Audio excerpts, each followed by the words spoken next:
पहले विधि एवं कानून मंत्री बनने वाले बाबा साहेब भीमराव अंबेडकर को तो आप सब जानते ही होंगे कि उन्होंने किस तरह बचपन से ही दलित होने का अपमान सहा, परंतु फिर भी वह संघर्ष करते रहे और अपना अस्तित्व बनाए हुए आगे पढ़ाई कर संविधान निर्माण कर पूरे देश को यह बता दिया कि व्यक्ति की प्रतिभा महत्वपूर्ण होती है, न कि उसकी जाति। इतने अच्छे व्यक्तित्व के धनी, संविधान को बनाने वाले तथा सभी रहस्यों को समझने वाले बाबा साहब के साथ आखिर में ऐसा क्या होता है कि उनकी मौत को कोई भी समझ नहीं पाता और वह हमेशा के लिए रहस्य ही बनी रह जाती है। हालांकि उनकी दूसरी पत्नी सविता अंबेडकर पर बाबा साहब की हत्या के आरोप भी लगाए गए, लेकिन उसका भी कुछ निष्कर्ष नहीं निकला। तो आइए इस वीडियो में हम इन्हीं सब रहस्यों को समझने की कोशिश करते हैं। दोस्तों, बाबा साहब का जन्म 14 अप्रैल 1891 को मध्य प्रदेश के इंदौर जिले के महू नगर में हुआ था। आपको बता दें कि उनका पूरा नाम भीमराव रामजी अंबेडकर था। यह मराठी परिवार से संबंधित थे। उन्होंने अपनी प्रारंभिक शिक्षा मुंबई में पूरी की और उसके बाद हायर स्टडीज के लिए वो लंदन चले गए। आपको जानकर आश्चर्य होगा कि उन्होंने न केवल एक बल्कि 4 पीएचडी डिग्रियां हासिल की, जिसके बाद वो भारत में आकर अपने कानूनी संबंधी कार्यों से जुड़ गए। वे दलितों का दर्द समझते थे, इसीलिए उन्होंने अपना पूरा जीवन दलितों के उत्थान के लिए ही समर्पित कर दिया। आगे चलकर समानता के लिए आरक्षण व्यवस्था पर भी इन्हीं के द्वारा ही जोर दिया गया था। उनका कहना था कि जब तक आप सामाजिक स्वतंत्रता हासिल नहीं कर लेते, तब तक कानून आपको जो भी स्वतंत्रता देता है वो आपके किसी भी काम का नहीं। आपको बता दें कि बाबा साहब को डायबिटीज, ब्लड प्रेशर, न्यूट्राइटिस, आर्थराइटिस जैसी लाइलाज बीमारियां थी, जिसके कारण उनका सफर बहुत मुश्किल रहा था और शरीर भी बेहद कमजोर हो गया था। यहाँ तक कि आर्थराइटिस के कारण वो कई रातों तक बिस्तर पर दर्द से परेशान रहते थे। बाबा साहब की पहली पत्नी रमाबाई का लंबी बीमारी के चलते सन 1935 में निधन हो गया था, जिसके बाद वे बहुत अकेले पड़ गए थे। बाबा साहब का बेटा भी मुंबई में रहने लगा था और अन्य लड़कों के जैसे ही वह भी कभी कभार ही अपने पिता को देखने आता था। और उधर संविधान लेखन के दौरान उनके स्वास्थ्य में तेजी के साथ गिरावट आती जा रही थी, जिसके बाद उन्होंने एक महिला डॉक्टर शारदा को अपनी देखभाल के लिए नियुक्त किया। डॉक्टर शारदा एक ब्राह्मण परिवार से ताल्लुक रखती थी। इलाज के दौरान उन्हें डॉक्टर अंबेडकर की बातें और विचार बहुत प्रभावित किया करते थे, जिसके बारे में वे लिखती हैं, समय के साथ हम दोनों के बीच बातें बढ़ती गया था, लेकिन आज के हालात में मुझे अपना निश्चय छोड़ना पड़ेगा। शारदा जी के घर वालों ने भी इस बारे में कोई आपत्ति नहीं जताई, लेकिन अन्य ब्राह्मणवाद को मानने वाले तरह तरह की बातें बनाते रहे, पर इससे इन दोनों के जीवन पर कोई प्रभाव नहीं पड़ा। बाबा साहेब अंबेडकर डॉक्टर शारदा को प्यार से सविता कहकर पुकारते थे, इसीलिए ही उनका नाम सविता अंबेडकर पड़ा। वह हमेशा या अधिकांश टाइम बाबा साहब के साथ ही रहती थी। फिर चाहे चली गई। साहित्य, समाज, घर आदि विषयों पर बातचीत होती थी। कभी कभी हमारी बहस भी हो जाती थी। डॉक्टर अंबेडकर ध्यान से मेरे तर्क सुनते थे, फिर अपनी बात कहते थे। इन्हीं सब बातों के बाद 16 मार्च 1948 को बाबा साहब डॉक्टर शारदा से कोर्ट मैरिज कर लेते हैं और वह एक पत्र में इस बारे में जिक्र करते हुए बताते हैं कि सेवा टहल के लिए नर्स या घर संभालने वाली किसी औरत को रखने पर लोगों के मन में शंकाएं पैदा हुई, अतः शादी करना ज्यादा अच्छा मार्ग है। यशवंत की मां की मृत्यु के बाद मैंने शादी न करने का निर्णय, कोई रैली हो, मीटिंग हो या कोई अन्य जगह, लेकिन 6 दिसंबर 1956 को उनका यह साथ छूट जाता है, क्योंकि सुबह के वक्त बाबा साहब का महापरिनिर्वाण हो जाता है। यह सब इतने अचानक से हुआ था कि पूरा भारत देखता ही रह गया कि यह सब अचानक से कैसे हुआ। महापरिनिर्वाण से पहले बाबा साहब का आखिरी सार्वजनिक कार्यक्रम राज्यसभा में भाग लेने का हुआ था।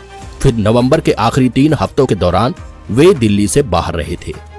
14 नवंबर को उन्होंने काठमांडू में हुई विश्व धर्म संसद में भी भाग लिया था। दोस्तों, आपको बता दें कि बाबा साहब ने हिंदू धर्म में हो रहे सामाजिक भेदभाव और छुआछूत को देखकर ही हिंदू धर्म को छोड़कर बौद्ध धर्म को अपनाया था और उसके बाद से ही वह बौद्ध धर्म की विभिन्न शाखाओं में आया जाया करते थे। तो ऐसे ही उन्होंने आखिरी बार काठमांडू में अलग अलग जगहों पर लोगों से मुलाकातें की और चर्चाएं की। सविता अंबेडकर इस बारे में लिखती हैं कि भारत लौटते वक्त बाबा साहब ने बौद्ध धर्म के तीर्थ स्थलों का दौरा किया। वो नेपाल में महात्मा बौद्ध के जन्म स्थल लुम्बिनी गए। उन्होंने बौद्ध गया का भी दौरा किया। इस लंबे और थकाऊ दौरे के बाद जब बाबा साहब 30 नवंबर को दिल्ली लौटे तो वो सफर की थकान से निढाल हो रहे थे। दिल्ली में संसद का सत्र शुरू हो चुका था, लेकिन अपनी खराब सेहत के चलते बाबा साहब इसमें भाग नहीं ले पा रहे थे। पर फिर भी 4 दिसंबर को उन्होंने राज्यसभा की कार्यवाही में शामिल होने की जिद की और अपने डॉक्टर मित्र के साथ वो गए भी और दोपहर बाद लौट आए। कोई नहीं सोच सकता था यह बाबा साहब का संसद में आखिरी दौरा होने वाला है। फिर माई साहब यानी सविता अम्बेडकर आखिरी वक्त तक बाबा साहब के साथ ही रही थी। उन्होंने अपनी जीवनी में बाबा साहब के आखिरी वक्त के बारे में बहुत ही विस्तार से लिखा है। वे बताती हैं कि महापरिनिर्वाण से एक दिन पहले अर्थात 5 दिसंबर को बाबा साहब 8:30 बजे सोकर उठ गए थे। फिर माई साहब चाय की ट्रे लेकर उनके कमरे में गई और उन्हें जगाया। दोनों ने साथ में ही चाय पी। फिर माई साहब ने बाबा साहब को सुबह के रोजमर्रा के काम निपटाने में मदद की और उसके बाद उन लोगों ने साथ में नाश्ता किया और बंगले के बरामदे में बैठकर कुछ बातें की। बाबा साहब ने कुछ अखबार पढ़े। फिर माई साहब ने उन्हें दवाएं और इंजेक्शन दिए और उसके बाद वो काम निपटाने के लिए रसोई में चली गई। रात 8 बजे जैन पुजारियों का एक प्रतिनिधित्व मंडल और उसके प्रतिनिधियों को बाबा साहब से मिलने आना था। बंगले के लिविंग रूम में बाबा साहब और उस प्रतिनिधि मंडल के बीच बौद्ध और जैन धर्म को लेकर बातचीत हुई। किताब के एक अंश में यह मिलता है कि उस प्रतिनिधि मंडल ने यह इच्छा जताई थी कि बाबा साहब को 6 दिसंबर को होने वाले जैन सम्मेलन में आना चाहिए। साथ ही यह अपील भी की थी कि बाबा साहब वहां आकर जैन धर्म के भिक्षुओं से बातचीत करें ताकि बौद्ध और जैन धर्म में एकता कायम हो सके। उसके बाद बाबा साहब ने मन में ही बुद्धम शरणम गच्छामि का पाठ शुरू कर दिया और फिर रात के खाने के वक्त उन्होंने थोड़ा सा खाना खाया। बाद में वे अपने हाथ में एक किताब द बुद्धा एंड हिज धम्मा की एक कॉपी और कुछ चिट्ठियां लेकर अपने कमरे में चले गए। बहुत जज्बाती होकर माई साहब लिखती हैं कि यह 5 दिसंबर की रात बाबा साहब की जिंदगी की आखिरी रात साबित हुई। 6 दिसंबर की शुरुआत उनके सूर्य अस्त से हुई थी।